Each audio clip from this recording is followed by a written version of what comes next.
Yes, I know I told you guys I wasn't going to work this week, but you can tell, you can tell by the sweat that I've been working hard. I'm here at the world famous 5th Street Gym in Miami Beach. It's refurbished, renovated, but the gym itself is where Muhammad Ali used to train back in the day when he was in Miami Beach. Angelo Dundee ran the gym.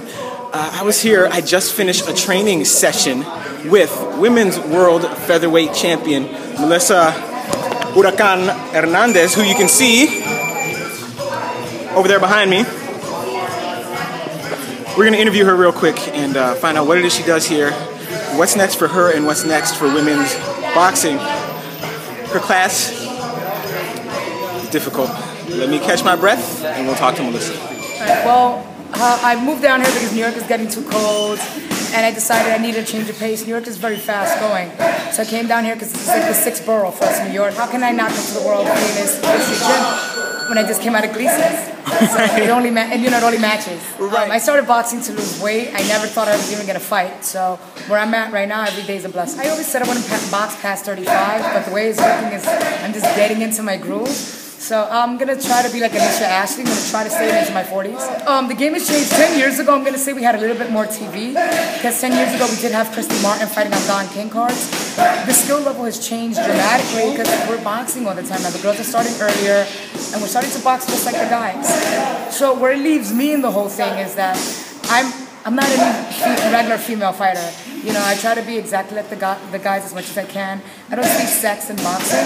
It's only fighters, whether you're good or bad, depends on the fighter, not if you're male or female. But I see women's boxing now after the Olympics. I'm totally hoping that it changes. Right now, boxing itself is at a low. So I think it's time for us to turn our heads to the women and give us that exposure that we need. Cards. What it needs is, it just needs a promoter to take a chance and put us on a pay-per-view undercard to see, because at the end of the day, we can't get better purses if no one's buying ad space. And it comes down to politics, money, and then the talent. And it takes one promoter to say, you know, I'm going to keep putting these chicks on because they're selling tickets.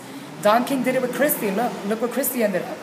You know, Christy ended up as one of the first women in Sports Illustrated. Right. We haven't had that in a long time, except for Holly Holm. But Holly Holm's the only thing happening in Albuquerque.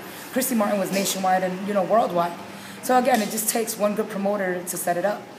I mean, I'm believing that at some point Golden Boy's going to start actually putting women on. It's hard. My first actual fight like that was against Chevelle Hallback. Right. I happen to always be in the ring with my buddies, but at the end of the day, this is what I do for work. You know, you're my friend outside the ring. The only time I'm going to say I'll step back is if I know I haven't hurt, and for that simple second, I catch consciousness of that's my friend. And in the second fight with Jelena, that didn't happen. Right. It's been very hard to get a fight. No one, you know, everybody expected me to keep, I guess, going down, and I just rejuvenated myself. 2013, I want to stay as busy as possible. I want to be, you know, the badass to say, I want to call out the 147s now. You know, the Cecilia Burkhouse, all these girls making noise. Okay, I'll fight you. You know, I'm like, I've always been one to fight anybody, right. So why not? But even as a featherweight? If it's a featherweight, I'll go on. You know, let's make a catch weight. I say we meet at 41, and we can do it. You know, and it's nothing about it. Do I think I can beat these girls? You know, but I'm also trying to give the fans what they want to see. Everyone knows me as the bad girl of boxing. I'm going to prove it. Say to all you Canadians, I love Canada. Everything's awesome. When you guys get to Miami, come to 5th Street Gym, home of the champ. A mi gente de Puerto Rico, gracias por el apoyo, para todos. Yo estoy haciendo todo para la gente latina, para las mujeres, y siempre para adelante que vamos.